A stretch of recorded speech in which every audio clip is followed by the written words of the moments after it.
Elon Musk has finally got rid of what he calls legacy checkmarks, and the biggest joke on Twitter thought it would be hilarious to do it on 420. Now he wants to charge people $8 a month to get rid of the bots and make sure everyone is who they say they are. But it turns out people don't want to pay for this badge. In fact, most people are mocking the idea that anyone would pay for it in the first place. When Big Daddy Musk purchased Twitter, he said that he wanted to get rid of the two-tier lords and peasants system. But it turns out charging for another feature that just creates another lords and peasants system isn't solving the problem. Who knew? People are going as far as to mock people who have actually paid for the blue check mark, and I can see why. Elon is doing his best to try and categorize content on Twitter with his new controversial labels for news outlets, although he has now rolled that back, and at the time of recording they've taken down the help page. The next video on this channel will be a short explainer looking at the news outlet labels, why they didn't work, and Elon's bias towards different publications in the mainstream media, so subscribe if you want to see that. So why is this a big deal? Well, blue checkmarks were useful before they were given away to everyone with $7. It meant that you knew that Twitter had gone through the trouble to verify the person you wanted to follow was the person you wanted to follow and not just a parody account. But let's for a second just ignore that problem and look at a bigger underlying potential issue. In a break with tradition, we've seen a lot of social media sites copy this feature. The big difference here is that other social networks make fat dollar yo, and Elon is trying to make Twitter profitable for the first time in its history. Facebook and Instagram have launched their own subscription and verification model for a fee, to which we all went, meh-ta. As other platforms introduce their own subscription and verification model,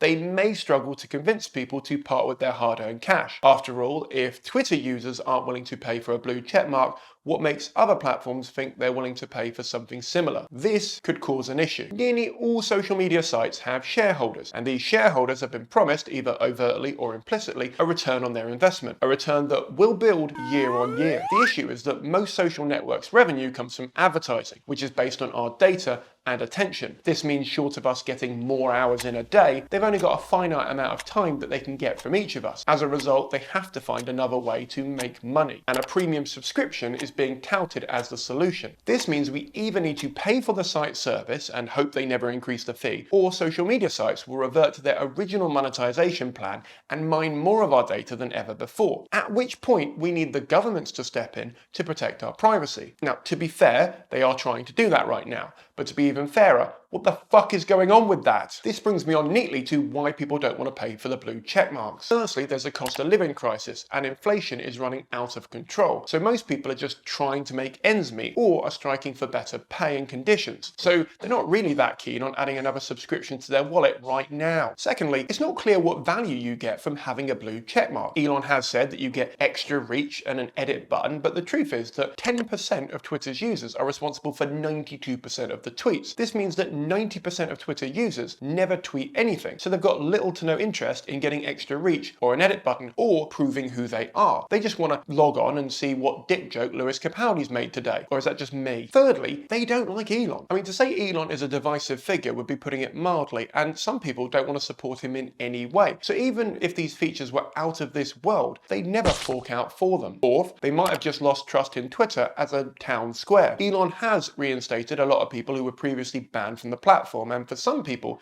this means the whole vibe of the place has changed and it's not somewhere they want to spend their time or money, for better or worse. And finally, the principle. Some people feel that the verification system should be a free service offered by Twitter, and it's not something they want to pay to support. I've seen a lot of people argue that now we've got TikTok, Twitter can go to hell in a handcart, but that overlooks the fact that a lot of people can't get on TikTok. The data and the bandwidth required to stream even short form videos is much more than text-based updates. So although we do get a ton of quality, real-time, on-the-ground videos from events happening in the real world right now, it isn't accessible to everyone. Basically, Twitter is still important, and I don't think Elon values it in the same way that users actually do. Godspeed.